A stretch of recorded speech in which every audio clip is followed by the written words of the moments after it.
Há muito que nos foi dito que a realidade imita a arte, mas na verdade é o contrário. A arte, a ficção, filmes, novelas, séries, animes, muitos deles são feitos com o propósito de avisar a população o que está sendo feito e ver a reação delas diante disso.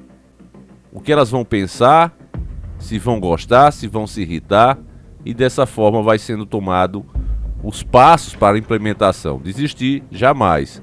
Mas aí eles vão fazendo de uma forma que seja mais aceitável. Inclusive os próprios filmes, as próprias séries, têm esse objetivo. Colocar aquela ideia, aquele projeto, como uma coisa boa, como uma coisa mais aceitável. Ou, no mínimo, emocionante de se viver. É o caso do Apocalipse Zumbi, que literalmente uma coisa terrível daquela, onde 999,1% das pessoas seriam zumbi, mas muitos querem que aconteça, querem arriscar, achando que vai ser o último sobrevivente da Terra. Então veja o poder, né, que essas coisas têm quando são mostradas da forma correta. Não importa a ideia, se ela for mostrada de forma correta, as pessoas vão querer, vão torcer por aquilo. E nós fizemos a análise de um filme que deu muita repercussão na internet, principalmente na grande mídia, não parava de falar desse filme e fazer comparações com os governos atuais, não é? Na época Donald Trump e Bolsonaro, tinha sido, se eu não me engano, antes do Trump perder a eleição. Esse vídeo está no ar e ele se chama Não Olhe Pra Cima, um filme ruim que merece ser assistido. Eu vou dar alguns spoilers para quem não gosta, nem assiste esse vídeo, mas eu preciso dar esses spoilers por conta do que está acontecendo agora, que é mais uma prova do que a gente já sabe. Os filmes servem de fato de vitrine para o que vem pela frente. Nesse filme, a gente vê uma mistura de Bolsonaro com Donald Trump mesmo, principalmente os filhos dele, embora em vez de um homem é uma presidenta, né? Uma loira, que acaba entrando em confronto ali a opinião dos políticos com as dos especialistas, que acabam cedendo ao suborno, à fama, a comodidade que isso dá. Os que não concordam são ridicularizados, banidos, eles falam do assunto como se fosse uma piada, uma bobagem, nada para se preocupar muito, quando os caras estão falando ali do fim do planeta Terra. Vai cair um enorme meteoro e dessa forma é preciso destruí-lo antes que isso aconteça. A Terra, se usar toda a sua capacidade, ela era capaz de fazer isso. Só que aí, meus irmãos, assim como acontece na vida real, onde são levantadas as mais lindas bandeiras, as mais nobres causas para fazer coisas terríveis, a mesma coisa acontece no filme.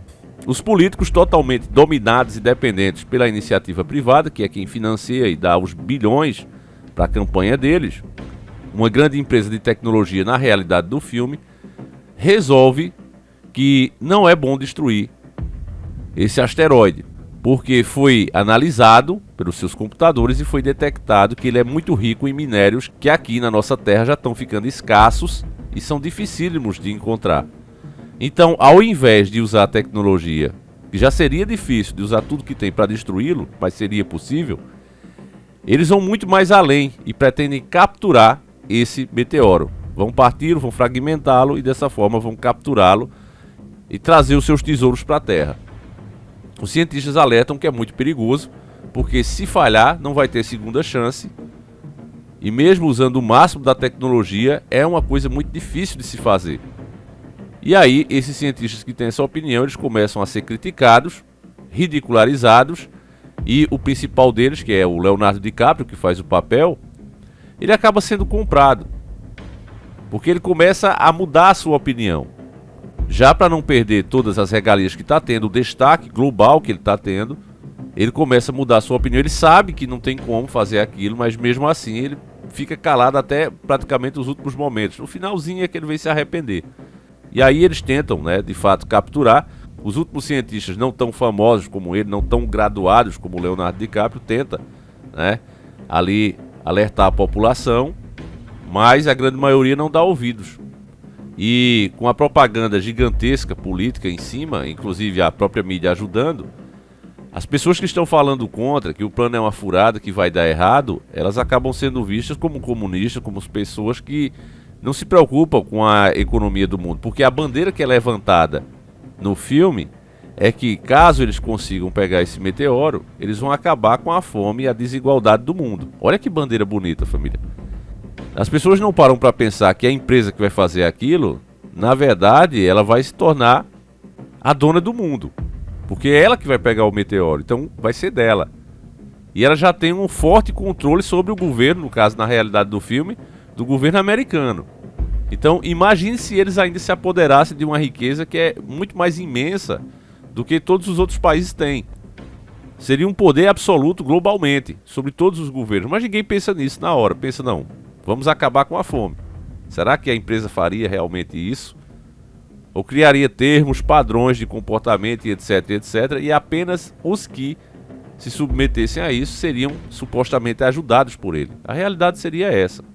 Mas aí eles vão tentar capturar esse meteoro, acusam todos os que são contra, até o último momento, de não pensarem na população, de não quererem o bem-estar do mundo, de cessar as tretas mundiais, de cessar as diferenças sociais, e vão lá tentar capturar esse meteoro.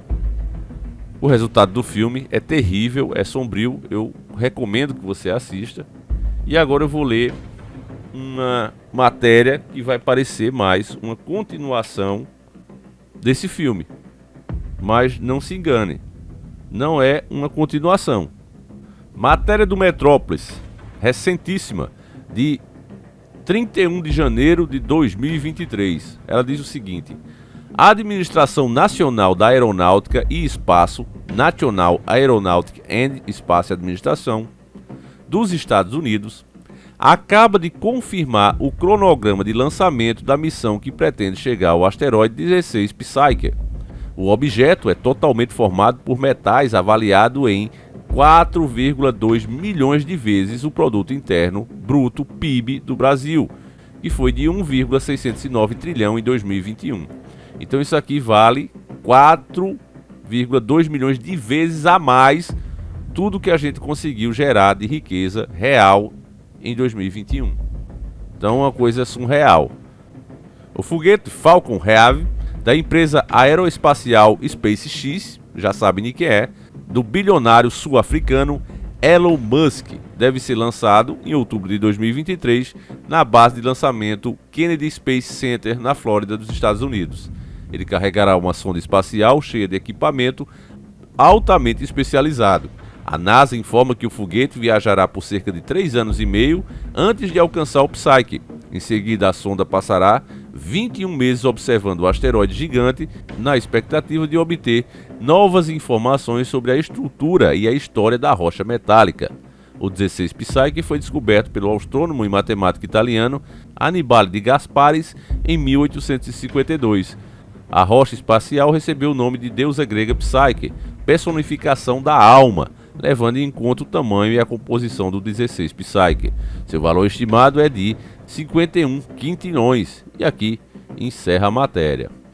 Então, os riscos e como eles vão fazer para pegar esse asteroide, já que é tão difícil apenas observá-lo, não é levado em consideração, apenas o valor. Nunca tinha nem ouvido falar em quintilhões.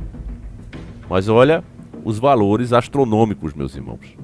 E os riscos que uma operação dessa pode oferecer ao planeta, a vida inclusive nesse planeta, não está sendo levado em consideração diante de uma fortuna tão grande. Parece algo semelhante com o que você ouviu no começo desse vídeo sobre o filme? Parece até o roteiro do filme. E aí eu pergunto a você, quem criou aquele filme? Criou uma história do nada, da imaginação fértil do cara? Ou ele já sabia que existiria esse projeto e o filme foi feito para ver justamente o que a população acha, se vale a pena correr o risco ou não. Por incrível que pareça, meus irmãos, muita gente acredita que sim, que vale a pena sim correr esse risco, afinal de contas, vai diminuir a desigualdade no mundo. A bandeira que é levantada é essa. Agora, recentemente, parece que, como eu digo a vocês, os vídeos vão se encaixando. Os temas, né, por mais variados que sejam, você vê que eles se encaixam como peças, porque são baseados na verdade. E a verdade é assim. É como páginas de um livro que sempre vai continuando. Se você coloca na posição certa, acabou, meu irmão. Você vai entender a história. Então eu pergunto a você, esses fenômenos que a gente está vendo com tanta frequência, Os próprios cientistas dizendo que a inclinação da Terra, o eixo está mudando, e esses fenômenos luminosos não param de acontecer. Você vê como se fossem meteoros passando, um monte de coisa realmente que eles batizam de bola, do meteorito, etc, etc. Eu pergunto, será que de fato essas coisas todas que estamos presenciando não seria por conta de uma aproximação de um grande objeto? Porque pode parecer muito tempo de distância, 3 anos viajando para chegar lá. Mas isso, se você levar em consideração o espaço, meu irmão, é como se tivesse colado conosco. É muito perto, sabe? É como se você fizesse uma caminhada de 15 minutos na sua rua. Para a imensidão do espaço, 3 anos significa isso, está colado conosco. E será que não era de se pensar em afastar esse objeto ao invés de capturá-lo e oferecer risco? Porque se tem tanta fortuna nele, você sabe que ele não é pequeno. Mas essas coisas não serão levadas em consideração, porque os que deveriam ser responsáveis por pensar assim como é mostrado no filme, repito, não olhe para cima, os que deveriam fiscalizar não farão, porque se tornaram empregados ilustres da grande indústria. Você acha que alguém pode chegar hoje para Elon Musk e dizer não faça ou faça isso? É quase que impossível isso, família. É muito dinheiro na mão desses caras. E por trás deles tem planos muito maiores para serem elaborados e executados, pode ter certeza disso. Então, fica mais uma vez comprovado o que a gente fala aqui. Empregado não pode fiscalizar patrão, seja esse empregado quem for, tenha esse empregado o cargo que for. A verdade é essa. Então eu vou encerrando mais esse vídeo, deixa aí a tua opinião sobre isso. Não esqueça, por favor, não esqueça que quanto mais você comenta, quanto mais você compartilha, você manda uma mensagem para a plataforma que esse tipo de conteúdo é importante, que você se interessa por ele e que mais pessoas devem ter acesso, né? Simplesmente assistindo um vídeo como esse, meu irmão, você acaba contribuindo para diminuir toda essa alienação que está aí, né? Esse monte de bobagem que é cada vez mais incentivado, né? E vocês imaginam por quê? Enquanto a verdade, os verdadeiros assuntos que vão mudar o nosso dia a dia são deixados de lado. Então, meu irmão, você pelo menos está fazendo a sua parte, pode ter certeza disso. Então, conto com a tua ajuda. Fiquem todos com Deus. Um abraço e a gente volta aí nos nossos 2 encontros. Um às 5h45 da tarde, outro às 7h30 da manhã. Um abraço e fui!